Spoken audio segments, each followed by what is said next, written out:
Pues empezamos entonces la clase de hoy. La clase pasada nos quedamos en la aprehensión de Jesús, nos quedamos en la página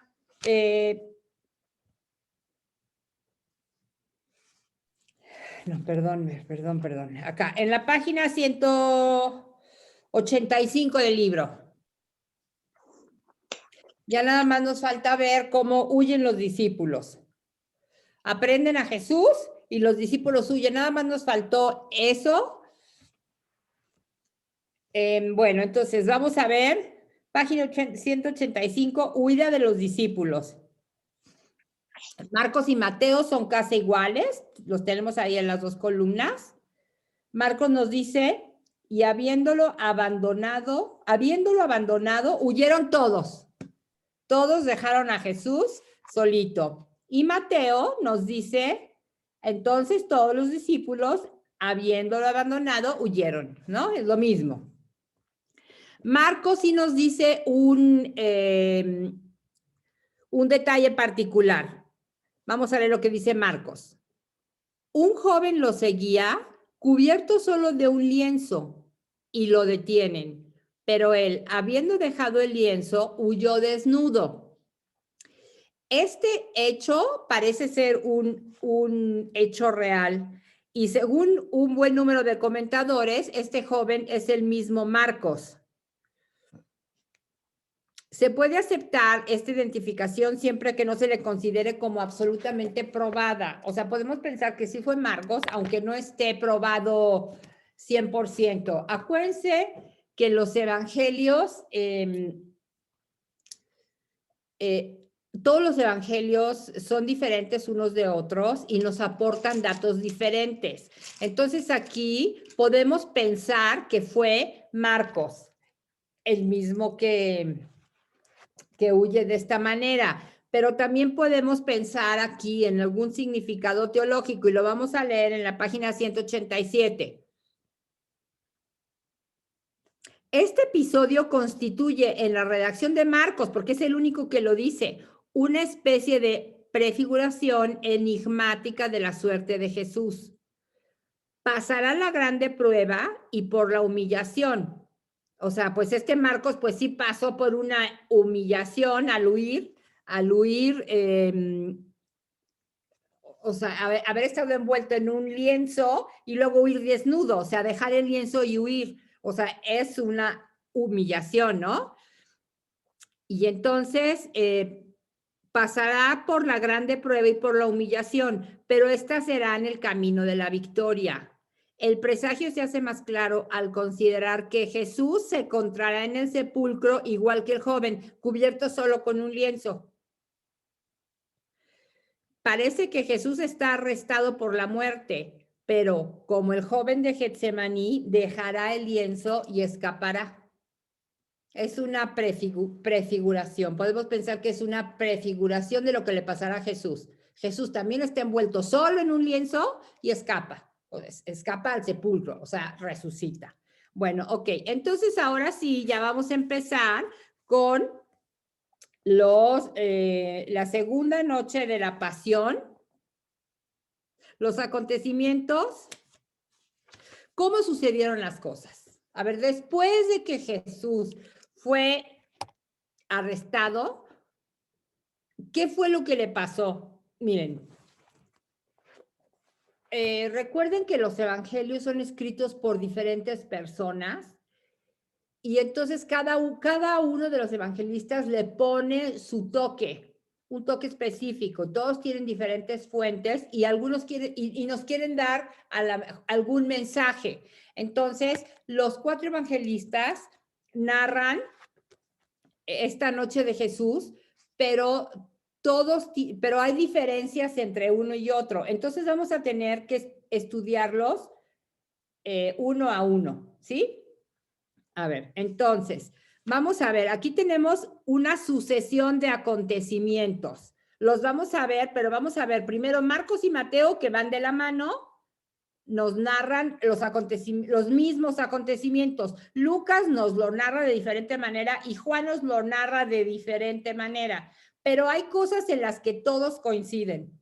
Todos tienen algunas diferencias, pero hay cosas en las que todos coinciden. Y finalmente, pues esas en las que todos coinciden son las que vamos a estudiar a más profundidad. Entonces, vamos a ver. Los relatos evangélicos concuerdan en los elementos esenciales, pero difieren en los detalles accidentales. Bueno, vamos a ver entonces, según Mateo y Marcos, cómo sucedieron las cosas.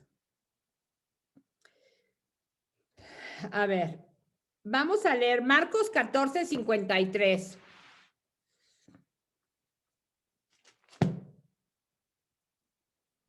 Marcos 14:53.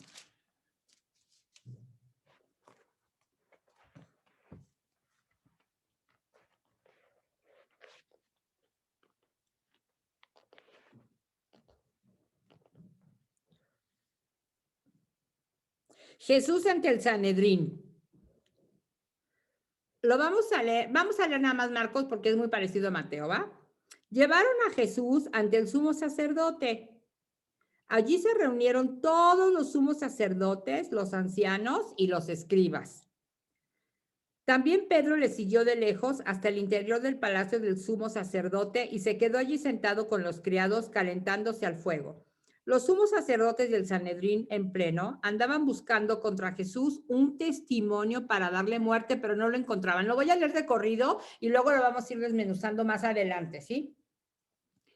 Eran muchos los que lo acusaban en falso, pero los testimonios no coincidían. Algunos levantándose dieron contra él este falso testimonio. Nosotros le oímos decir, yo destruiré este santuario hecho por los hombres y en 3 días edificaré otro no hecho por hombres. Pero tampoco en este caso coincidía su testimonio. Entonces se levantó el sumo sacerdote y poniéndose en medio preguntó a Jesús, ¿no respondes nada? ¿No oyes lo que estos atestiguan contra ti? Pero él seguía callado y no respondía nada. El sumo sacerdote le preguntó de nuevo, ¿eres tú el Cristo, el Hijo del Bendito? Jesús respondió, sí, yo soy, y veréis al Hijo del Hombre sentado en la diestra del poder y venir entre las nubes del cielo. El sumo sacerdote se rasgó las túnicas y dijo, ¿qué necesidad tenemos ya de testigos? Acabáis de oír la blasfemia. ¿Qué os parece? Todos juzgaron que era reo de muerte. Bueno, a ver, vamos a ver los sucesos específicos en la página 191. Primer suceso, Jesús es conducido a la casa del sumo sacerdote. Esto es lo que piensan Marcos y Mateo, así es como lo plantean Marcos y Mateo. Jesús es conducido a la casa del sumo sacerdote. 2, Pedro lo sigue de lejos y entra en el palacio y se sienta con los guardias. 3, tiene lugar la reunión del Sanedrín entero y al interrogatorio sigue la condenación de Jesús.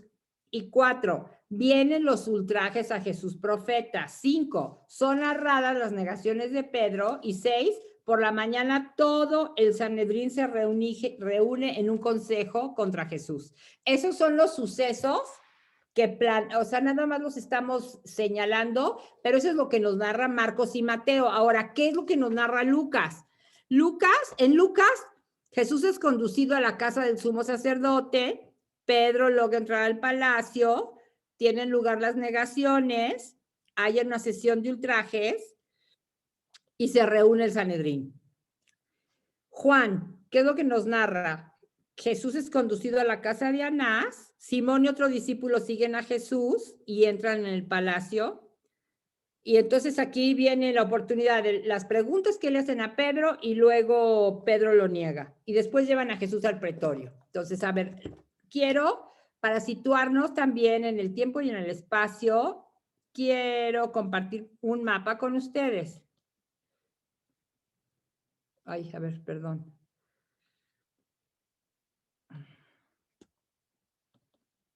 Ok.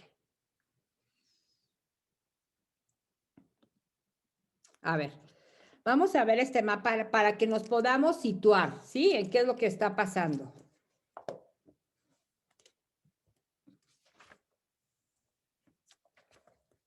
A ver, vámonos a la página 191. ¿Dónde estaba Jesús? Jesús hizo oración acá. en el Monte de los Olivos, aquí. Aquí está Getsemaní, y a un ladito está el Monte de los Olivos. Aquí es cuando aprenden a Jesús. Bueno, entonces, y es conducido a la casa del sumo sacerdote. Aquí tenemos la casa del sumo sacerdote. Entonces, de aquí, Jesús lo traen para acá. Pedro va siguiendo a Jesús durante todo este camino y también entra al palacio aquí y se sienta con los guardias.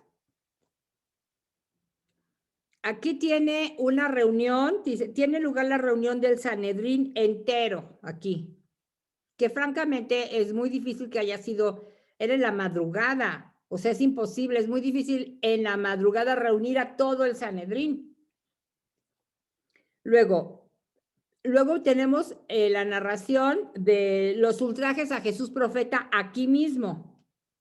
Aquí mismo se narran las negaciones de Pedro y por la mañana, bueno, nos narran que se vuelve a reunir el Sanedrín. Bueno, vamos a ver eso primero. Ahora, ¿qué es lo que bueno, a ver de una vez en el mapa, porque vamos a hablar después de eso. Miren, este es el Palacio de Herodes. Y esta es la Fortaleza Antonia. La Fortaleza Antonia, se cree que aquí es donde estaba Pilatos. Entonces, después de estar acá, en la casa del sumo sacerdote, se llevan a Jesús acá, a la Fortaleza Antonia, luego Pilatos se lo envía a Herodes, y luego Herodes se lo regresa. Este es el templo. Y acá está el Monte Calvario. Entonces, saliendo de la Fortaleza Antonia, que es donde estaba Herodes, Jesús va cargando la cruz, Jesús camina de aquí hasta acá, hasta el Monte Calvario. ¿Sí? Para que nos podamos ir más o menos ubicando en este mapa. Entonces, en la página 193, los 4 evangelistas ofrecen una tradición común en cuanto a lo sustancial, o sea, lo que comparten los 4 evangelistas, que es lo verdaderamente importante, son estos 4 puntos. Primero, que fue conducido al palacio del sumo sacerdote. Todos lo dicen, perdón, acá, que fue conducido a la casa del sumo sacerdote. Los 4 lo dicen. Que fue ultrajado durante la noche. También lo dicen los 4, aquí en la casa del sumo sacerdote. Que Pedro negó a su maestro, también lo dicen los 4. Y hay 2 sesiones en las que fue interrogado Jesús, uno durante la noche y otra al amanecer. Ahora, eso es en lo que coinciden. ¿En qué difieren los evangelistas?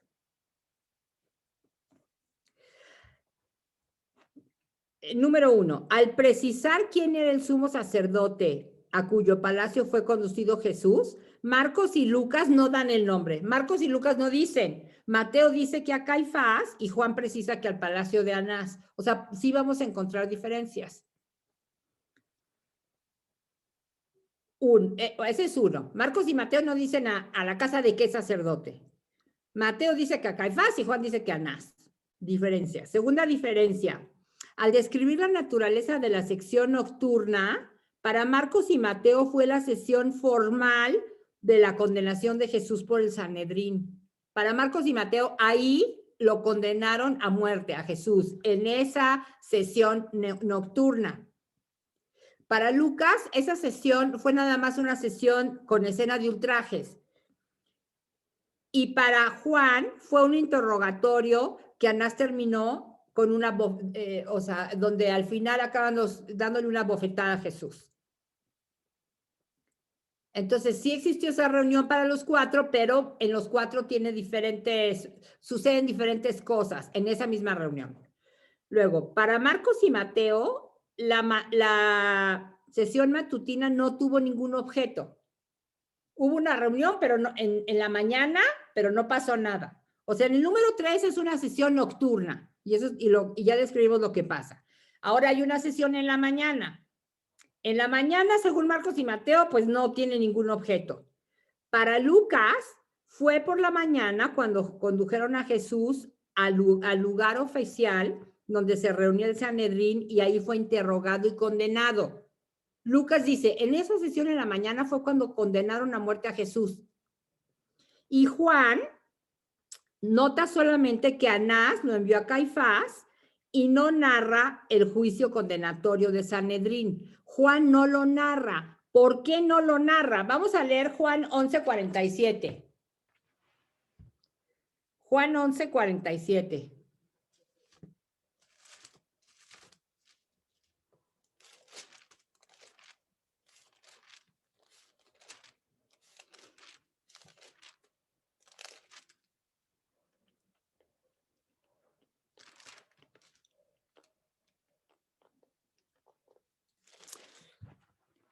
Esto es después de la resurrección de Lázaro.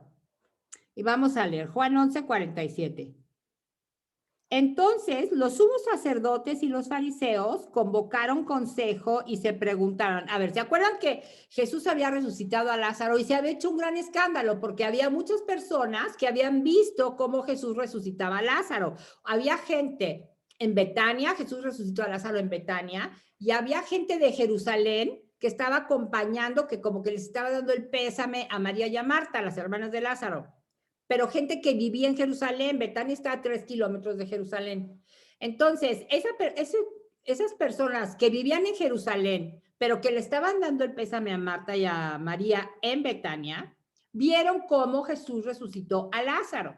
Entonces, todos vieron lo mismo, pero ahí está la libertad del hombre. Se regresan a Jerusalén, porque eran de Jerusalén, y unos van y lo cuentan a su familia como algo maravilloso, como un gran milagro, y creen que Jesús es el Mesías.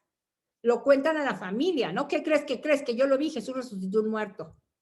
Pero otro grupo va y lo cuenta a los sacerdotes, van como a acusar a Jesús con los sacerdotes, y entonces los sacerdotes se espantan porque dicen, ya viene la Pascua, y si el pueblo empieza a anunciar que Jesús es el Mesías, lo que va a pasar es que se va a alborotar el pueblo y los romanos pueden venir a destruir nuestro templo, o sea, por andar alborotando. Entonces, ahora sí ya vamos a poder entender mejor estos versículos. Dice, entonces los sumos sacerdotes y los fariseos convocaron consejo y se preguntaban, ¿qué hacemos? Es cierto que este hombre realiza muchos signos. Si le dejamos que siga así, todos creerán en él y vendrán los romanos y destruirán nuestro lugar santo y nuestra nación. Pero uno de ellos, Caifás, que era el sumo sacerdote de aquel año, les dijo, vosotros no sabéis nada. No caéis en la cuenta de que conviene que muera uno solo por el pueblo y así no perezca toda la nación. Esto no lo dijo por su propia cuenta, sino que como era sumo sacerdote aquel año, profetizó que Jesús iba a morir por la nación. Y no solo por la nación, sino también para reunir en uno a los hijos de Dios que estaban dispersos. Y versículo 53, muy importante. Desde ese día se pusieron de acuerdo para matarlo.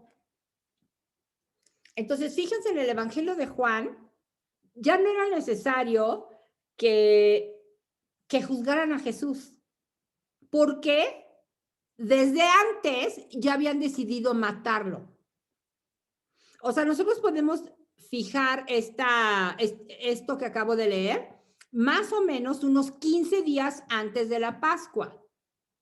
O sea, 15 días antes de que aprendieran a Jesús, los sanedritas ya habían decidido matarlo. Eso es lo que nos dice Juan, el evangelista. Sin juicio y sin nada, ya lo habían decidido. Entonces, ahora sí, nos volvemos acá al libro, en el número 4. Por eso es que Juan no narra un juicio condenatorio a Jesús. ¿Por qué? Pues porque ya no era necesario ni un juicio. ¿Por qué? Pues porque 15 días antes ya lo habían declarado reo de muerte, o sea, ya habían decidido que lo iban a matar, sin juicio y sin nada. Entonces, por eso Juan ya no nos narra un juicio. El juicio lo narra nada más los otros 3 evangelistas. A ver, vamos a leer en el número 3, a la mitad del párrafo. Juan nota solamente que Anás lo envió a Caifás y no narra el juicio condenatorio del Sanedrín. La razón de ello es que para Juan el asunto ya estaba decidido de antemano, que es lo que acabamos de leer. Solo le importa el rechazo oficial ante Pilato. O sea, el rechazo de los judíos. A Juan lo que le importa es el rechazo de los judíos ante Pilato. Aquí, en el relato de Juan, el judaísmo optará contra su Mesías, no en el curso de un proceso judío, sino ante la faz del mundo. Eso lo vamos a ver. Bueno, conclusión. Página 194. Vamos a tratar de armonizar los diferentes elementos. Son diferentes en los 4 evangelistas. Entonces vamos a tratar de armonizarlos y esta lista que está aquí es lo que es como más probable que haya sucedido. Entonces, número 1, Jesús es conducido de Getsemaní a la casa de Anás. 2, ahí es interrogado por Anás. 3, siguen los ultrajes por parte de los guardias. Ahí en el palacio de Anás son los primeros ultrajes. Mientras está sucediéndole eso a Jesús, Pedro niega a Jesús. Al amanecer, Jesús es conducido de casa de Anás al palacio de Caifás o al Sanedrín, donde es condenado e interrogado y es hecho reo de muerte. Eso es lo más probable que haya sucedido esa noche, ¿ok? Bueno, entonces vamos a ver el interrogatorio en la casa de Anás, página 195.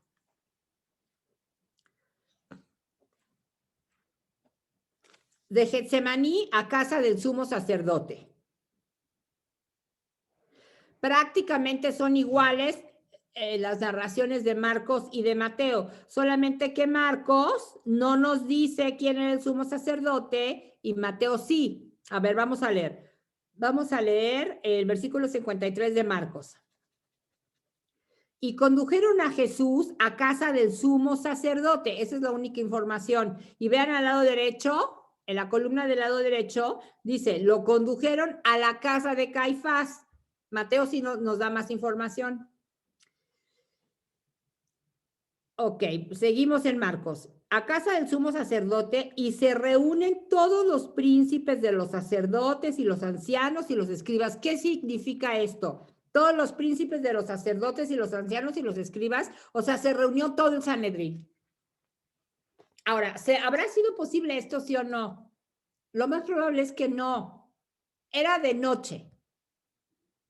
Entonces, y eran 70 miembros, bueno, 71 con el sumo sacerdote. Esto era algo que tenía que ser rapidito. Y antes, pues no había ni teléfono, ni WhatsApp, ni nada. O sea, ahorita con un teclazo le mandas un mensaje a 70 personas en un segundo. Pero antes, lo que tenías que ir a tocarle a la puerta a cada uno de los miembros del Sanedrín. ¿Cuánto tiempo te tarda ir a visitar a 70 personas, ir a la casa de 70 personas?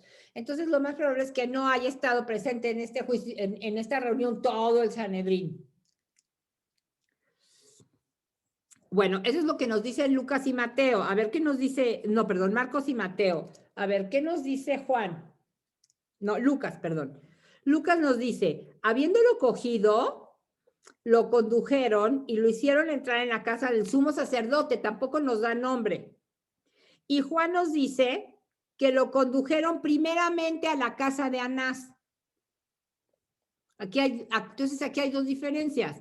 Mateo nos dice que la de Caifás y Juan nos dice que la de Anás. Pero la verdad es que miren,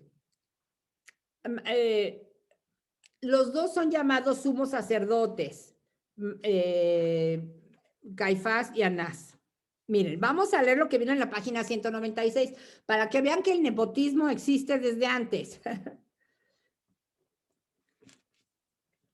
Para Mateo, el sumo sacerdote es Caifás, pero Juan, por su parte, precisa que lo condujeron primeramente a la casa de Anás.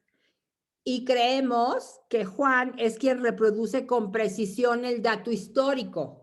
O sea, que verdaderamente fue conducido a la casa de Anás primero. Vean en la página 194, pongan un papelito. En la página 194, en el número 2 dice, el número 1 dice que es llevado a casa de Anás. Entonces, esta es la lista de los sucesos más probables. Juan es el que se apega a esta lista. Juan aclarará además que Anás era en efecto suegro de Caifás. Miren, Anás era suegro de Caifás y Anás había logrado meter a 5 de sus hijos como sumos sacerdotes. Solamente podía haber un sumo sacerdote. A ver, ¿podía haber muchos sacerdotes? Sí, podía haber muchos sacerdotes. Todos descendientes de la tribu de Leví, sí. Pero solamente podía haber un sumo sacerdote. Y ese era el que iba cambiando. Entonces, Juan nos aclara que además que Anás era suegro de Caifás, el cual era sumo sacerdote aquel año. Era Caifás quien había aconsejado a los judíos que convenía que un solo hombre muriera en el pueblo. Es el relato que habíamos visto, que muriera por el pueblo. Es el relato que acabamos de leer hace ratito, después de la resurrección de Lázaro, cuando ya determinan que hay que matar a Jesús. Con esta nota, Juan intenta afirmar nuevamente que la muerte de Jesús obedece a motivos superiores de acuerdo con los designios de Dios. Bueno, Anás fue sumo sacerdote, fíjense bien, Anás fue sumo sacerdote de los años 6 a 15 después de Cristo. Solamente, o sea, 9 años, del año 6 al año 15 fue cuando Anás fue sumo sacerdote. Pero hombre sagaz pudo ver en el puesto del sumo sacerdote a 5 de sus hijos. O sea, era un hombre muy poderoso, Anás. Era un hombre muy poderoso. Y pudo, de alguna manera, ayudar a 5 de sus hijos para que fueran sumos sacerdotes. Además, durante los años del año 18 al año 36, ocupó el cargo su yerno Caifás. Entonces, en la época de Jesús, el que era sumo sacerdote era Caifás y su suegro era Anás. Entonces, Anás tenía muchísimo poder y muchísima influencia sobre todos los sacerdotes, sobre los sumos sacerdotes o los que habían sido sumos sacerdotes, ¿sí? Era un hombre muy poderoso con mucha influencia. Así pues, Anás y su familia monopolizaron el puesto del sumo sacerdocio por largos años. O sea, del año 6 al año 62, todos los sacerdotes, todos los sumos sacerdotes que existieron fueron de la familia de Anás. Anás o de su familia. Anás pudo gozar durante su vida de un prestigio de patriarca. Bueno, a ver, vamos a leer entonces Juan, interrogatorio de Anás a Jesús. Juan 18, 19 al 24. El sumo sacerdote interrogó a Jesús sobre sus discípulos y sobre su doctrina. Jesús le respondió, yo he hablado en público al mundo. Yo siempre he enseñado en sinagoga y en el templo, a donde todos los judíos concurren, y nada he hablado en secreto. ¿Por qué me interrogas? Pues sí, o sea, como una respuesta como muy lógica. En ese momento, a ver, lo interroga sobre la doctrina. Oye, pero si yo lo he hablado en el templo, lo he hablado en público, lo he hablado en las sinagogas. Si quieres saber cuál es mi Pero luego le dice, versículo 21, ¿por qué me interrogas? Interroga a aquellos que han oído lo que les he dicho. O sea, interroga a aquellos, pues a los discípulos en primer lugar, que ellos son los que han oído las predicaciones. Mira, ellos saben lo que les he dicho. Bueno, a ver, vámonos al párrafo, al segundo párrafo de la página 197.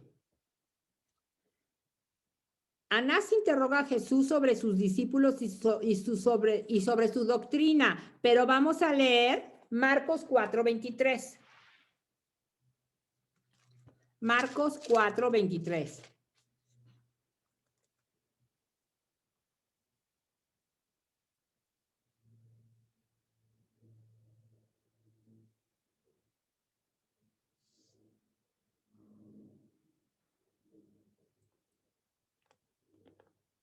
Ay, a ver, permítanme. Ay, no, Mateo, es Mateo. Perdón, con razón me estoy haciendo bolas. Mateo 4:23. Ay, con razón no lo encontraba, discúlpenme.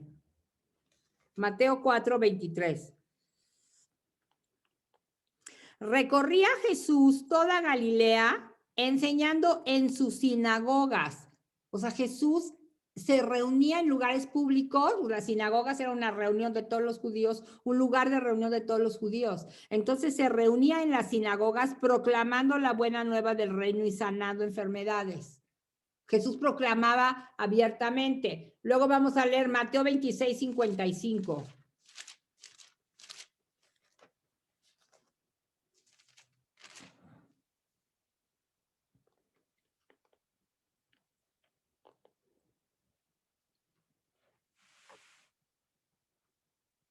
En aquel momento dijo Jesús a la gente, habéis salido a detenerme con espadas y palos como si fuese un bandido. Todos los días me sentaba en el templo a orar. O sea, la doctrina de Jesús no era ningún secreto. Le había predicado en público.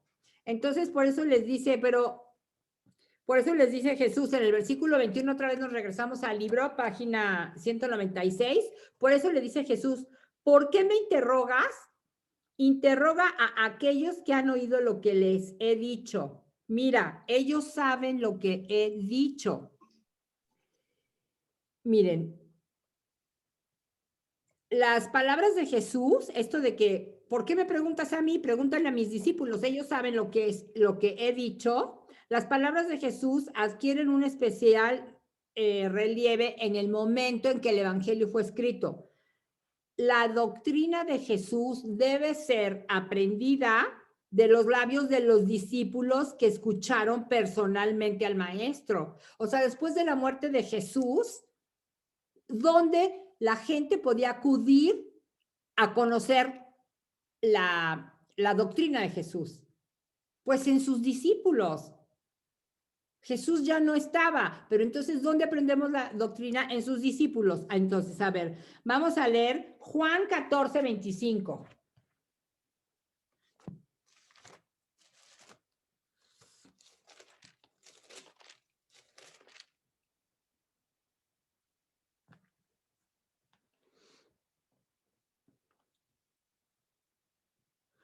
Os he dicho estas cosas estando entre vosotros, pero el Paráclito, el Espíritu Santo que el Padre enviará en mi nombre, os lo enseñará todo y os recordará todo lo que yo os he dicho. O sea, os recordará como que les hará encontrar a ustedes un sentido profundo de todo lo que les he dicho, de todas mis enseñanzas.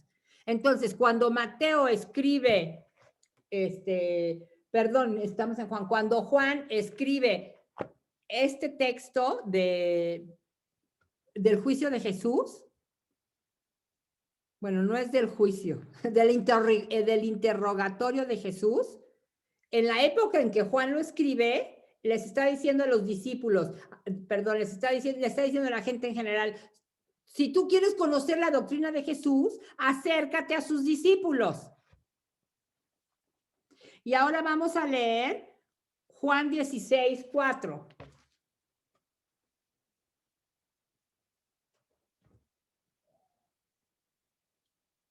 Jesús les está diciendo a sus discípulos, os he dicho esto para que cuando llegue la hora os acordéis de que ya os lo había dicho.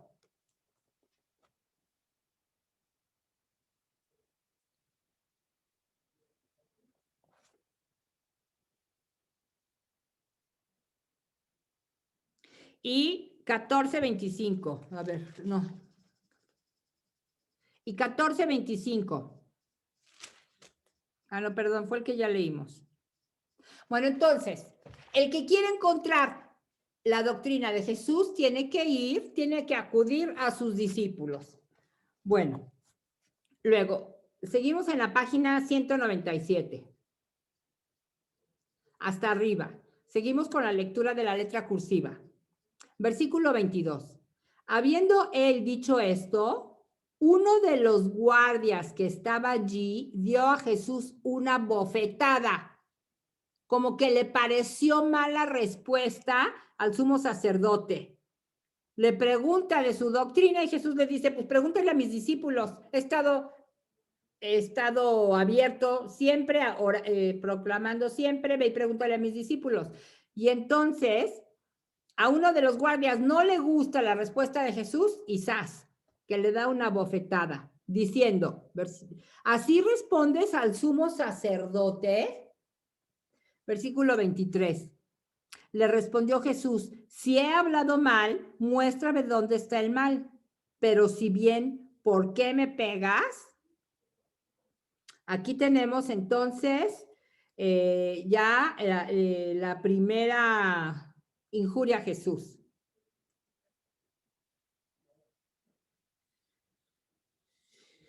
Y entonces aquí se cumple algo que venía también anunciado en Isaías 50 del siervo de Yahvé. A ver, vamos a leerlo.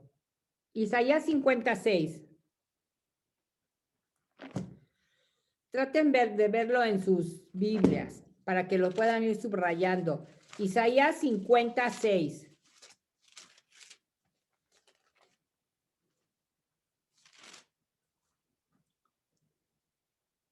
Ofrecí mi espalda a los golpes,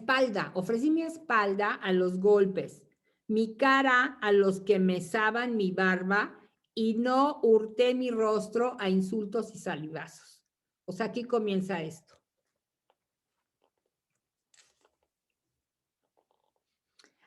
Es el cumplimiento de los insultos al siervo de Yahvé. ¿Se acuerdan que el siervo de Yahvé era un personaje que sufría en su persona por los pecados de todo el pueblo? Y aquí en Jesús está cumpliendo lo que le había sucedido también al siervo de Yahvé.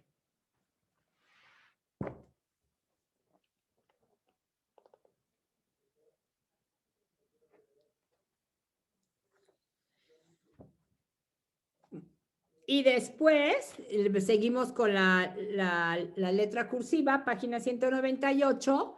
Anás lo envió atado a Caifás, el sumo sacerdote. Esto es lo que nos dice Juan. Después de que Anás, que era el suegro, que ya no era sumo sacerdote, lo interroga, entonces Anás se lo envía a Caifás, que sí era el sumo sacerdote. Ok, entonces vamos a ver ahora los ultrajes a Jesús profeta que vienen narrados en los 4 evangelistas.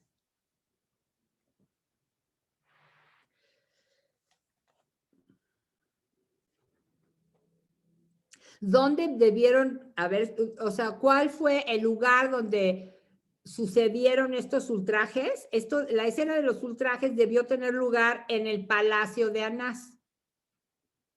Marcos y Mateo colocan los ultrajes a Jesús después del juicio del Sanedrín. A ver, estas son diferencias accidentales. Lo importante no es si sucedió antes o sucedió después. Eso es accidental. Lo importante es que sucedió.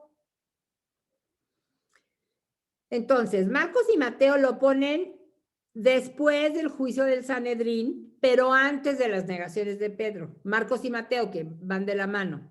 Lucas dice que es después de las negaciones. Los ultrajes de Jesús los pone después de las negaciones, pero antes de la entrevista con el Sanedrín.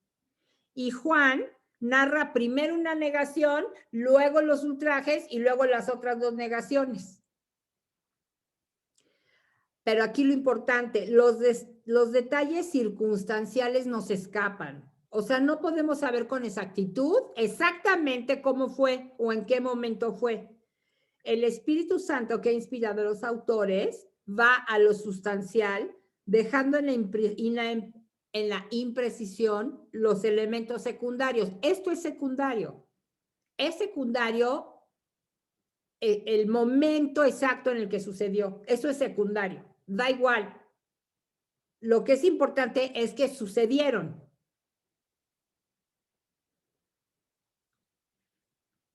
Ahora, para comprender las intenciones de cada evangelista al describirnos los ultrajes hechos a Jesús, hay que tener en cuenta el sitio en que los colocan.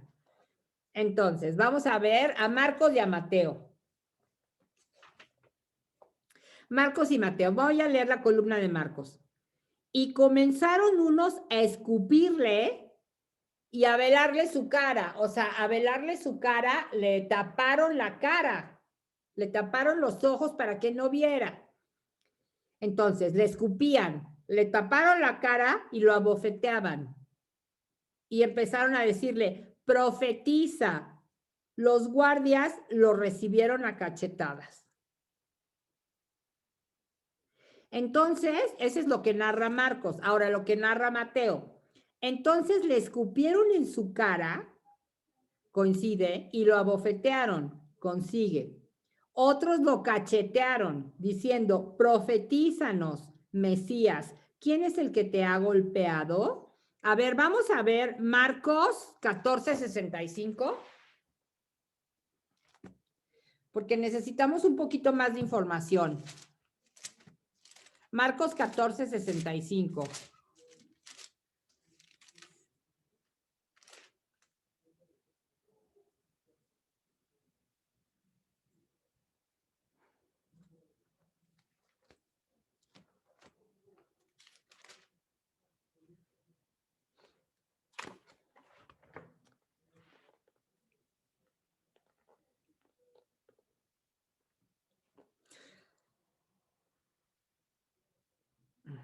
A ver, vamos a leer mejor desde el 55.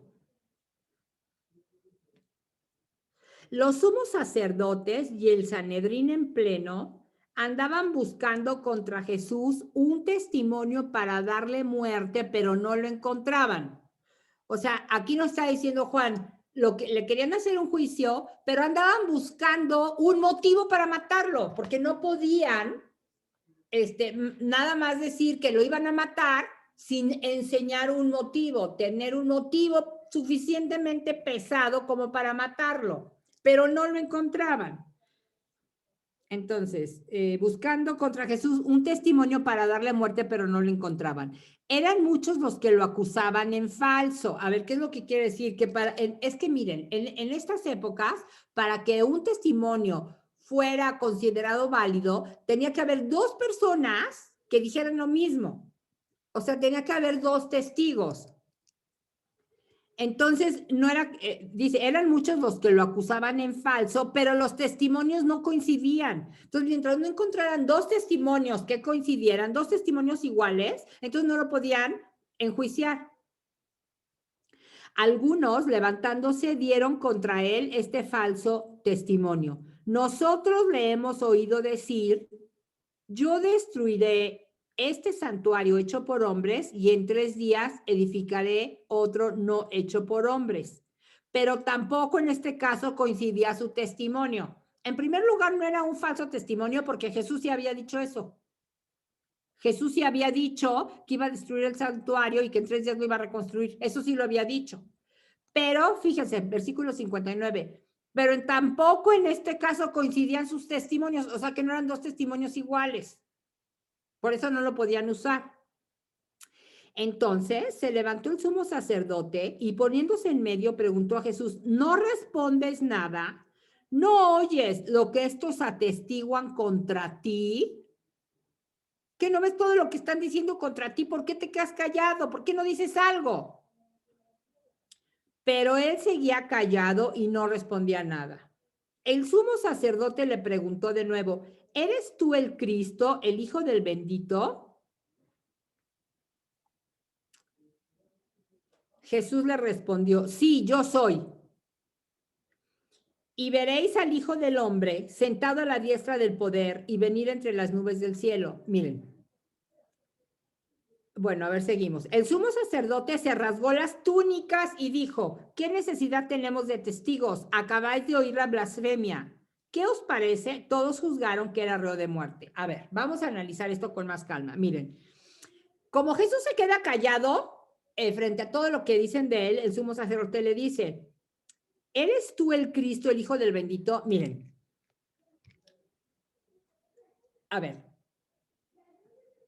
Cristo significa ungido. Y había habido muchos ungidos. Todos los reyes eran ungidos. Todos. Algunos profetas eran ungidos. Y los sacerdotes. Entonces, había muchas personas que se decían ungidos. O sea, se decían Mesías con minúscula, ungidos con minúscula, Mesías con minúscula, Cristos con minúscula. Entonces, esto no era como un motivo suficiente para matarlo. Había muchos que se decían Mesías y que además habían sido ungidos, Mesías, con aceite de oliva. Entonces, esto no era tan grave. A Jesús no lo matan por decirse el Mesías. ¿Eres tú el Cristo, el Hijo del Bendito? O sea, todos los descendientes davídicos eran considerados como hijos de Dios con minúscula, no con mayúscula. No el Hijo de Dios como Jesús, la segunda persona de la Santísima Trinidad. Eran considerados hijos de Dios, pero con minúscula. Pero aquí viene, por esto matan a Jesús. Jesús respondió, sí, yo soy. Yo soy es el nombre de Dios. ¿Se acuerdan? Creo que lo vimos en la clase pasada, ¿sí? Yo soy es el nombre de Dios. Jesús está dando a sí mismo el nombre de Dios. Entonces, eso es tremendo para los sacerdotes. Pero luego dice algo más. Y veréis al Hijo del Hombre sentado a la diestra del poder y venir entre las nubes del cielo. Y por esto matan a Jesús. Por andar diciendo esto. Porque los sacerdotes entienden perfecto qué es lo que implica decir esto. O sea, Jesús está aludiendo a Daniel 7:14, la visión de Daniel en Daniel 7:14. Ya la vimos, ¿verdad o no? Sí. Entonces aquí está diciendo Jesús, veréis al Hijo del Hombre sentado a la diestra del poder. El poder con P mayúscula, el poder es Dios. Entonces se va a sentar, el Hijo del Hombre que se está diciendo él mismo, se va a sentar a la diestra del poder, se va a sentar a la derecha de Dios. La derecha, o sea, sentarse a la derecha es como ser el heredero real. Entonces, los sumos sacerdotes, o sea, los sacerdotes están entendiendo perfecto que Jesús se está equiparando a la visión que tuvo Daniel. Y vamos rápidamente, aunque ya la hayamos leído para podernos acordar mejor. Vamos a ver, pongan un papelito ahí y vamos a Daniel 7.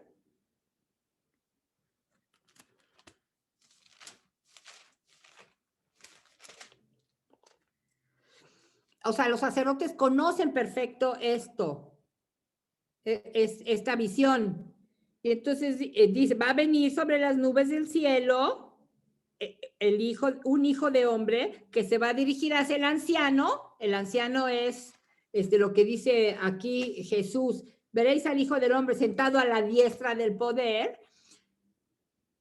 Se dirigió hacia el anciano, otra vez en Daniel, y fue presentado ante él, o sea, al anciano que es Dios. Le dieron poder, honor y reino a ese Hijo de Hombre, y todos los pueblos, naciones y lenguas le servían a ese hombre. Su poder es eterno y nunca pasará, y su reino no será destruido. Entonces Jesús, al contestar esto, le está diciendo, yo soy ese Hijo de Hombre. Yo soy ese Hijo de Hombre al que le van a dar honor y reino, al que todos los pueblos, naciones y siervos al que todos los pueblos, naciones y lenguas le van a servir, que va a tener un poder eterno, que nunca pasará y su reino no será destruido. Entonces, por supuesto que los sumos sacerdotes dicen, blasfemia, se está haciendo igual a Dios. Entonces, volvemos a Marcos 14:62. Veréis, a ver, ¿eres tú el Cristo, el Hijo del Bendito? Sí, sí soy, pero soy todavía más. Soy todavía más. Soy el Hijo del Hombre, sentado a la diestra del poder y que viene entre las nubes del cielo. No solo soy el Cristo, sino soy este Hijo de Hombre. Entonces, versículo 63, el sumo sacerdote se rasgó las túnicas y dijo, ¿qué necesidad tenemos ya de testigos? O sea, nosotros que le estamos buscando un testimonio para poderlo matar, o sea, estamos buscando una excusa, buscando dos testigos que digan lo mismo para poderlo matar, pues no hace falta porque él solito con lo que acaba de decir ya es suficiente motivo para matarlo. Entonces, ¿qué necesidad tenemos ya de testigos? Acabáis de oír la blasfemia. ¿Qué os parece? Todos juzgaron que era reo de muerte por andarse haciendo igual a Dios. Algunos se pusieron a escupirle, le cubrían la cara, que es lo que acabamos de leer, y le daban bofetadas mientras le decía, adivina, y los criados lo recibieron a golpes. Bueno, entonces nos regresamos al libro. A ver, pero ¿por qué? ¿Por qué le decían a Jesús, profetiza, profetízanos? ¿Por qué se reían de Jesús como profeta? Porque Jesús había profetizado que se iba a destruir el templo y que lo iba a reconstruir en 3 días. Esa es como una profecía. A ver, vamos a leer otra vez Marcos 14:57. Algunos levantándose dieron contra él este falso testimonio. Nosotros le oímos decir, yo destruiré este santuario hecho por hombres. O sea, la gente entendió que iba a destruir el templo. Yo voy a destruir este santuario hecho por hombres y en 3 días lo edificaré. Entonces, como que era como una profecía, era algo que iba a suceder en un futuro. Entonces, por eso lo están ultrajando como profeta. Por eso le tapan la cara y le dicen, profetiza, a ver quién te está pegando. O sea, si tú puedes ver lo que va a suceder en el futuro, si estás profetizando que el templo se va a destruir en 3 días, se va a destruir y en 3 días lo vas a edificar, si estás profetizando que el templo va a ser destruido, pues a ver, te tapo la cara, te la vendo, te golpeo y entonces a ver, profetiza, di quién te pegó. Por eso estos son los ultrajes a Jesús profeta. ¿Ok?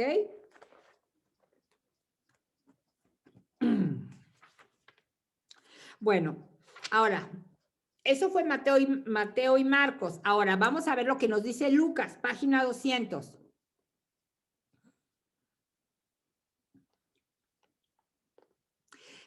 Y los hombres que lo guardaban, o sea, los guardias, se burlaban de él golpeándolo y habiéndolo envuelto, lo interrogaban diciéndole, profetiza, ¿quién es el que te ha golpeado? Y otras muchas cosas, blasfemando, decían contra él.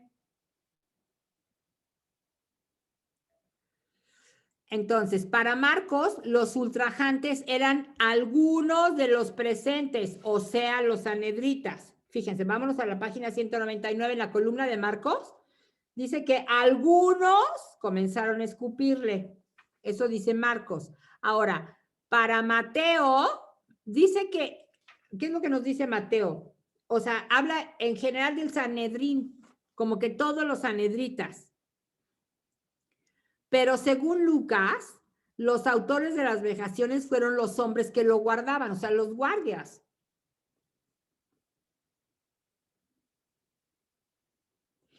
Pero Marcos y Mateo, presentando los hechos a su manera, o sea, poniendo a los sanhedritas, que eran los que estaban ultrajando a Jesús, han querido subrayar que la responsabilidad recae sobre las autoridades del pueblo judío.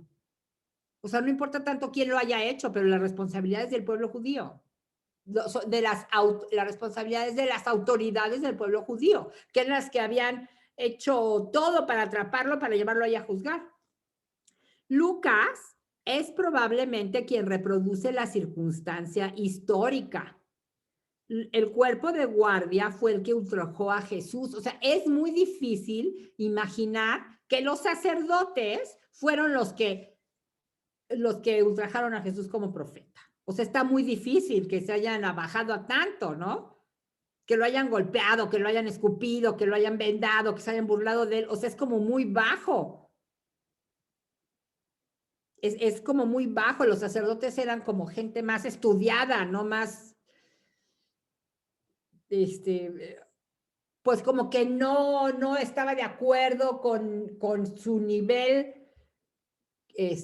hacer esto. Entonces, por eso se piensa que los que más probablemente ultrajaron a Jesús en este momento que estamos viendo fueron los guardias. Pues gente, ¿qué es un guardia? Pues más violentos, más agresivos, más sin educación, ¿no? Difícilmente nos podemos imaginar a los sanedritas prestándose a insultos tan bajos. Pero estudiando de cerca la escena de los ultrajes, cada evangelista ofrece diferentes puntos de vista teológicos. Vamos a verlos, a ver cuál es la perspectiva de Lucas. Los guardias se divierten con un juego de cuartel y como el caso de Jesús es de tipo de religioso, lo increpan como profeta. Si en verdad eres tal, podrás adivinar. Se están divirtiendo los guardias con Jesús, qué horror. Lucas, por delicadeza, ha evitado hablar de salivazos y bofetadas como lo harán Marcos y Mateo. Acuérdense que Lucas es el evangelista de la misericordia y como que tiene una sensibilidad más delicada. Hay cosas que Lucas no dice como porque no las soporta, o sea, porque como que son tan terribles, tan crueles, tan crudas, que no las cuenta, porque es como que Lucas tiene un alma más delicada. Entonces, esa es la perspectiva de Lucas. Ahora vamos a ver cuál es la de Marcos. Algunos comenzaron a escupir a Jesús en su rostro, página 201, y a taparle la cara y a bofetearlo, y a decirle, profetiza, hazla de profeta. Bueno, esta es la explicación que ya les di hace ratito que leímos, ¿no? Ya, esta explicación ya se las di. Cuando, o sea, lo castigan por decir yo destruiré este santuario y en 3 días edificaré otro. Esa explicación ya la di, nos la podemos brincar.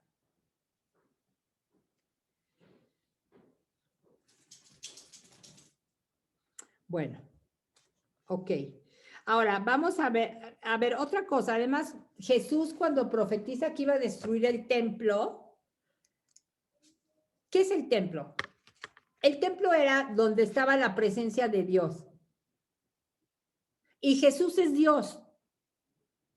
Jesús es Dios y Jesús es hombre. 100% Dios y 100% hombre.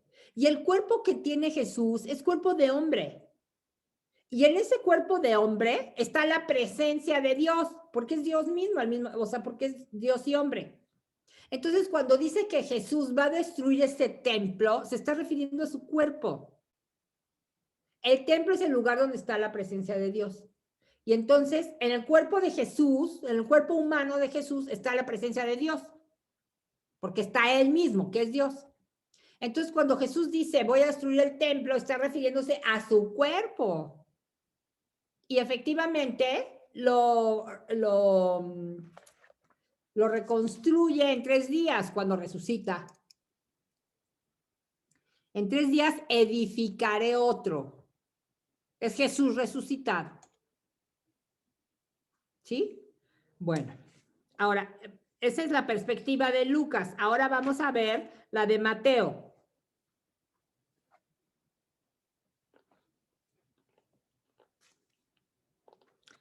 Mateo y Marcos A ver, vamos a ver, Mateo 26:57. Bueno, vamos a ver si encontramos Mateo 26:57.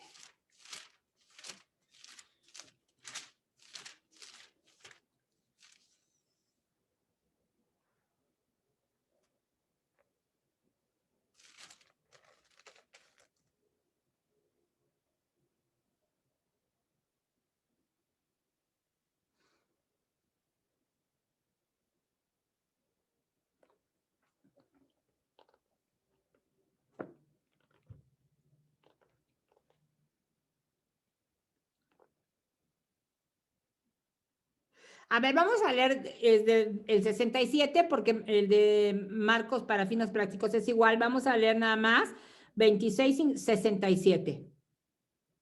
Entonces, se pusieron a escupirle en la cara y a abofetearle, y otros le golpeaban mientras decían, adivínanos, Cristo, ¿quién te ha pegado? Esta es novedad de Marcos. Adivínanos, Cristo, ¿quién te ha pegado?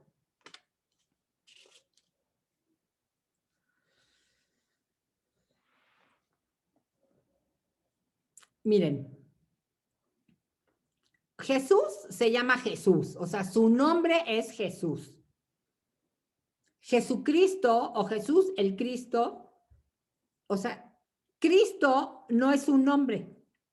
Cristo es su título. La Virgen María cuando era niño le decía, Jesús, ven, vamos a comer, es hora de comer, Jesús. Y la gente que lo conocía le decía Jesús, ese es su nombre. Cristo es un título y ese título lo adquiere hasta en su glorificación. Entonces a Jesús nadie le decía el Cristo en su vida terrena, porque Jesús es el Cristo con mayúscula, el ungido, hasta que es glorificado y es ungido por el Espíritu Santo. Entonces, página 201, segundo párrafo. Ahora bien, el apelativo Mesías, que significa Cristo, es el nombre que adquirió Jesús como propio por su resurrección y su exaltación. A ver, Hechos 2:36. Hechos 2:36.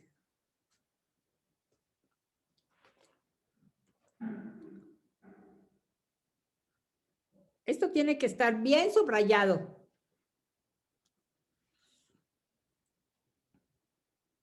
Sepa pues con certeza todo Israel que Dios, o sea, aquí estamos hablando de Dios Padre, ha constituido Señor, que significa dueño, y Cristo a ese Jesús a quien vosotros habéis crucificado.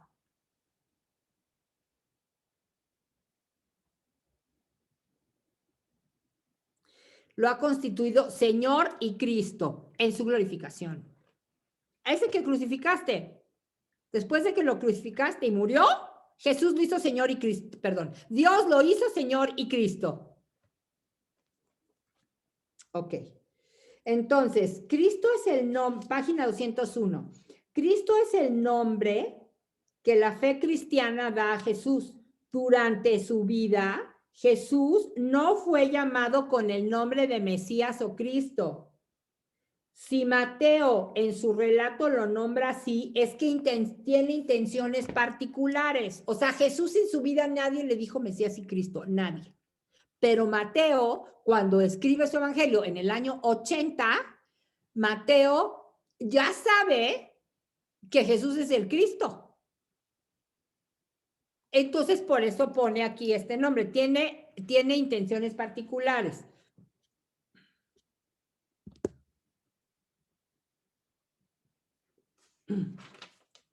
Página 202.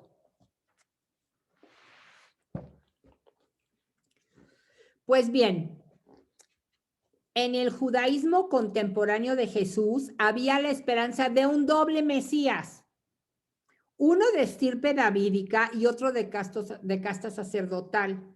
Y esto aparece claramente en los escritos de Qumran. A ver, cuando En la época de Jesús, los judíos estaban esperando a diferentes personajes. Estaban esperando a un profeta como Moisés, estaban esperando a un descendiente davídico que iba a ser rey, o sea, un Mesías, un Cristo, pero también estaban esperando a un sacerdote, y un sacerdote pues también es ungido. Entonces también estaban esperando a un sacerdote Mesías.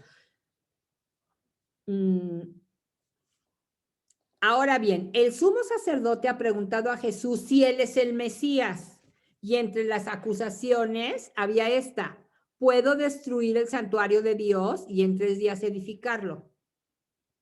Esta acusación miraba esencialmente a la religión y al culto. Esto iba dirigido a la religión y al culto, no era nada político, no era, o sea, dirigido específicamente al culto, porque se realizaba en el templo, que ellos entendieron que Jesús iba a destruir. Para el sumo sacerdote, Jesús, al hablar así, se arrogaba funciones sacerdotales. Más aún, se presentaba como el Mesías sacerdote en los tiempos escatológicos. Además, el sumo sacerdote gozaba del carisma de profeta. En este contexto se explica la increpación de que las autoridades dirigen a Jesús. Si eres el Mesías sacerdote del futuro, muéstralo, profetiza. A ver, ¿cómo que el sumo sacerdote profetizaba? Vamos a leer, bueno, ya lo vimos, pero vamos a desmenuzarlo un poquito. Juan 11:51. Juan 11:51. Es el mismo relato de después de la resurrección de Lázaro.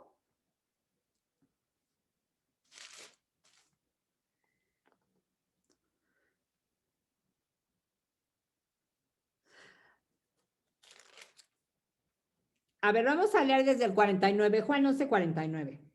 Pero uno de ellos, Caifás, que era el sumo sacerdote aquel año, les dijo: vosotros no sabéis nada, ni caéis en cuenta de que conviene que muera uno solo por el pueblo y así no perezca toda la nación.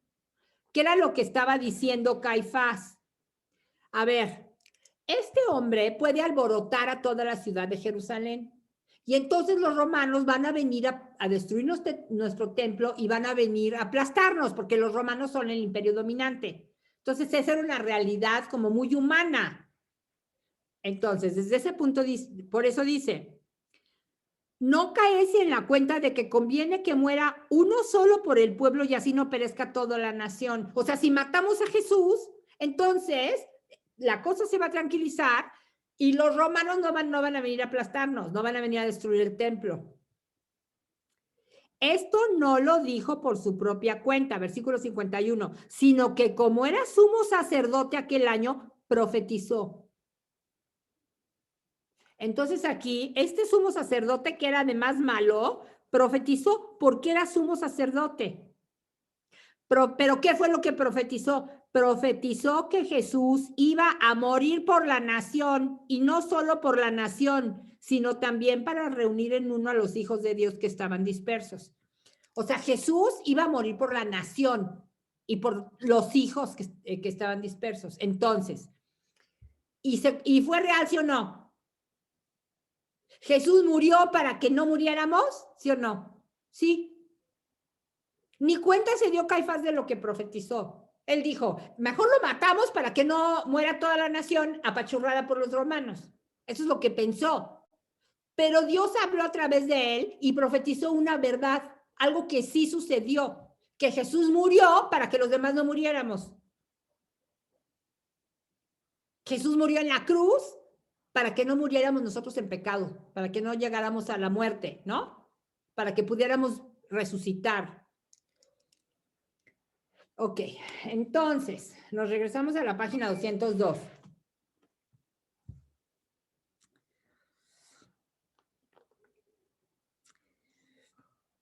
En este contexto se explica la increpación que las autoridades dirigían a Jesús. Si eres el Mesías, sacerdote del futuro, muéstralo y profetiza. Mateo ha querido, pues, presentarnos a Jesús vejado por las autoridades judías en la calidad de Mesías sacerdote. ¿Quién es un sacerdote? Un sacerdote es el que le ofrece, ¿qué hace un sacerdote? En esa época, ¿qué era lo que hacía un sacerdote? Bueno, y ahora también, pero ¿qué era lo que hacían en ese momento los sacerdotes? Eran los que le ofrecían sacrificios a Dios. Y Jesús es sacerdote, sí, porque Jesús también ofrece una víctima. Nada más que en este caso, Jesús es sacerdote y víctima al mismo tiempo. Entonces, ¿Jesús es sacerdote, rey? Perdón. ¿Jesús es Mesías rey? Sí. Es rey de reyes, señor de señores. Está sentado a la derecha del poder. ¿Jesús es Mesías rey? Sí, sí es. ¿Y Jesús es Mesías sacerdote? Sí.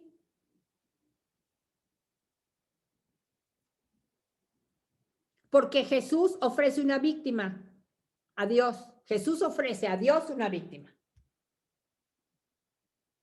Nada más que Jesús es al mismo tiempo sacerdote y víctima. Él es la víctima que él ofrece. ¿Sí? Bueno. ¿A qué hora es? Ok.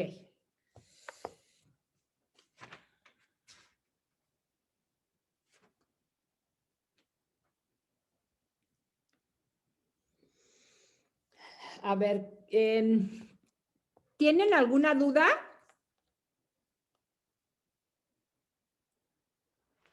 ¿O seguimos con las negaciones? Pónganme una manita.